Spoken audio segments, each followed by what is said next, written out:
मिनासामा कोनबानवा गेनकीका तपाईहरु सबै सन्चै हुनुहुन्छ नि हैन ल ठिकै छ किन वा वातासिताची एनफुरुन खाजी वा खेसिकी मादे वो योमी मासिताका सौदेशका हामीले खेसिकी सम्म सिनेरियो यानी कि सिनेरी सम्म हिजो हामीले अध्ययन गरेको थियौ नि है खाजी त्यसैगरी क्युवा दाइतो कुरो कारा चुजुके माछ्यो है दाइतो कुरोबाट चाहिँ हामी आज कन्टिन्यू गरौँ ल यो सुरुको खान्जी हेर्नुहोस् त यो भनेको पेडेस्टल यानी कि बेस यानी कि स्ट्यान्ड पनि भन्छ अनि त्यसैगरी यो पछाडीको खान्जी भनेको तोकोरोको खान्जी यानी कि प्लेसको खान्जी भइगयो यसलाई दाइ पनि भन्छ ताई पनि भन्छ है दाइ ताई हुन्छ यसको रिडिङ के हुन्छ अरे दाइ ताई हुन्छ भनेपछि दाइ प्लस तोकोरोलाई के भयो दाइ प्लस तोकोरोले दाइ तोकोरो यानी कि भान्साघर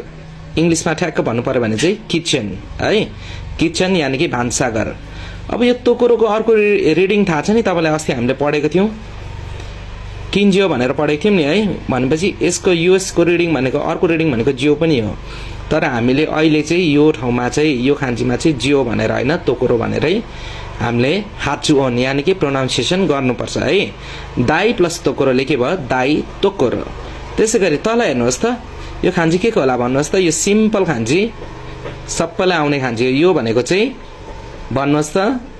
हो यो भनेको चाहिँ फुकुरोको खान्जी हो के अरे फुकुरोको खान्जी यानी कि प्लास्टिकको ब्याग है प्लास्टिकको झोला त्यसैगरी अर्को यो खान्जी हेर्नुहोस् त यो के को खान्जी होला लु भन्नुहोस् त गेस गर्नुहोस् आयो तपाईहरुलाई यो भनेको अगाडि भनेको खाकी मासको खान्जी छ खाकी मासको खान्जी यसको अर्को रिडिङ भनेको के हो सियो पनि हो नि हैन जस्तै अब हामीले दोकुसियो भन्दाखेरि अब यो खाकी मासको खान्जी आउँछ नि हैन दोकुसियो भनेको रिडिङ र राइटिङको खान्जी आयो भने दोकुसियो भनेर हामीलाई थाहा छ त्यसैगरी यो खाकी मासको अर्को रिडिङ भनेको चाहिँ के अरे सियो पनि हो प्लस यो रुई सियो प्लस रुईले के भयो सियो रुई के भयो अरे सियो रुई यानी कि डकुमेन्ट्स तपाईहरुको जस्तै कागजपत्रहरु जस्तै तपाईले एसएलसी मा पास गर्नु भएको सर्टिफिकेट्सहरु तपाईको ब्याचलरको सर्टिफिकेट्सहरु मास्टरको सर्टिफिकेट्सहरु सबै के भयो त सियो रुई भनेको डकुमेन्ट्सहरु त्यसैगरी अर्को खान्जी हेरौं यो भनेको के हो नोटिस हो ओसी रासे अब यो छ नि यो बिचको खान्जी यो के को खान्जी होला सिरिमासको खान्जी हो भन्नुहोस् त हो है तपाईहरुलाई थाहा छ सिरिमासको खान्जी हो यो भनेपछि सिरिमासको चाहिँ सी यहाँ आएछ है रिडिङ ओ सी रासे नोटिस यानी कि सूचना भएपछि त सिरिमास हुन्छ नि हैन सिरिमास भनेको के अरे थाहा हुनु सिरिमास भनेको के अरे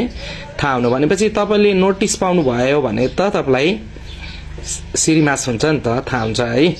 त्यही भएर ओसी रासे यानी कि नोटिस सूचनामा चाहिँ सिरिमासको खान्जी आएको हुन्छ यो है याद गर्नु होला मेबी तपाईले अब याद पनि भइसक्यो भुल्नु हुन्न तपाईले है हामी चाहिँ खान्जी चाहिँ नभुल्ने तरिकाले पढ्छौं है बिर्सिने तरिकाले त्यसैगरी यो भनेको अर्को खान्जी हेरौं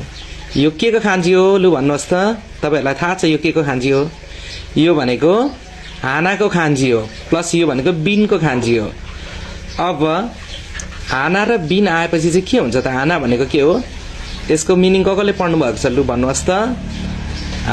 यो भनेको फ्लावर हो फूल है फ्लावर अनि बिन भनेको के हो बिन भनेको बोतल पनि हुन्छ अथवा कुनै यस्तो बोतलको राख्ने कुराहरु जस्तो पनि हुन्छ हैन बोतल भनेर बुझ्नु सामान्यतया बोतल भनेर बुझ्दा पनि भयो है भनेपछि फूल र बोतल आएपछि यो के भयो त यसको अर्थ के हुन्छ फूल दाना यानी कि यो हानाको अर्को रिडिङ के हो खा पनि हो तपाईहरु बाटो हुनुहुन्छ नि थाहा छ तपाईहरुलाई खा प्लस बिनले के भयो खा बिन यानी कि फ्लावर बेस यानी कि फूल दाना यानी कि फ्लावर बेस है ल त्यसैगरी अर्को खान्जी हेरौं यो के को खान्जी होला लु भन्नुहोस् त रौ प्लस यो भनेको अर्को खान्जी के को हो सीताको खान्जी हो तलको खान्जी हो नि सीताको अर्को रिडिङ भनेको के हो खा पनि हो के अरे खा पनि हो तपाईहरुलाई थाहा छ अस्ति पनि मैले भनेको थिए रौ प्लस खाले के हुन्छ रौखा यानी कि करिडोर यानी कि घरभित्र तपाईँको सानो हिँड्ने बाटो हुन्छ नि ठुलो बिल्डिङभित्र सानो जस्तै अब गल्ली जस्तो भनौँ न हो त्यसलाई चाहिँ के भन्छ करिडोर यानी कि रौखा यानी कि घरभित्र हिँड्ने घरभित्र भएको सानो गल्लीको जस्तो बाटो भनेको है ल त्यसै गरी अर्को खान्जी हेरौँ यो के को खान्जी होला लु भन्नुहोस् त थाहा हुनु पर्ने तपाईहरुलाई यो त हाम्रो घरमा हुने खान्जी हो नि त सबैको घरमा यो खान्जी बिना त हाम्रो घरै बनिँदैन हो चिनिसक्नु भएन यो भनेको के अरे खाबे के अरे खाबे यानी कि वाल यानी कि भित्ता है हो यो खाबे बिना हाम्रो घर बनिन्छ बनिँदैन हो त्यसै गरी नेक्स्ट खान्जी हेरौँ सबैभन्दा सजिलो खान्जी यो के हो इक्के इक्के भनेको के हो पन्ड पन्ड यानी कि नेपालीमा पोखरी है पन्ड इक्के पन्ड यानी कि पोखरी त्यसै गरी नेक्स्ट खान्जी हेरौँ यो के हो मावा के अरे मावा अनि री मावा प्लस रीले के भयो मावा री भनेपछि राउन्ड राउन्ड राउन्ड भन्ने बुझिन्छ मावारी भनेको के अरे राउन्ड चारैतिर भनेको क्या राउन्ड भनेको मावारी भनेको के अरे चारैतिर राउन्ड भनेको त्यसै गरी यो के को खान्जी हो मान यानी कि मान भनेको के हो फुल पुरै है पुरै भनेको क्या मान भनेको के अरे पुरै भनेको फुल पुरै त्यसै गरी यो के को खान्जी हो नाखाको खान्जी हो हो नाखा भनेको भित्र पनि यानी कि यसलाई अर्को यसको रिडिङ भनेको के हो छिउ पनि हो है जस्तै छिउ गोकु भन्दाखेरि पनि यो खान्जी अगाडि आउँछ नि है त्यसैगरी अहिले चाहिँ यहाँ छिउ हुँदैन अहिले चाहिँ यसको रिडिङ यहाँ नाखै हुन्छ भनेपछि मान नाखा भनेको फुल सेन्टरमा भनेको क्या एकदमै बीचमा मान नाखा भनेको के अरे पुरै बीचमा भनेको फुल सेन्टरमा भनेको ल ठिकै छ अब यसको हामी अर्को पार्ट पनि कन्टिन्यू गर्नेछौँ है तपाईहरुले केही बुझ्नु भएको छैन यसमा केही बुझ्नु भएको छैन भने तपाईहरुले सिधै मलाई कमेन्ट गरेर अथवा सिधै मलाई इनबक्स मेसेज पनि गर्न सक्नुहुन्छ तपाईहरुले नबुझेको एक कुरामा सबै प्रश्न पार्ने अवश्य पनि प्रश्न पार्ने छु है ल माताने गाम्बाते खुदासाई ईश्वनी गाम्बारी मास्यो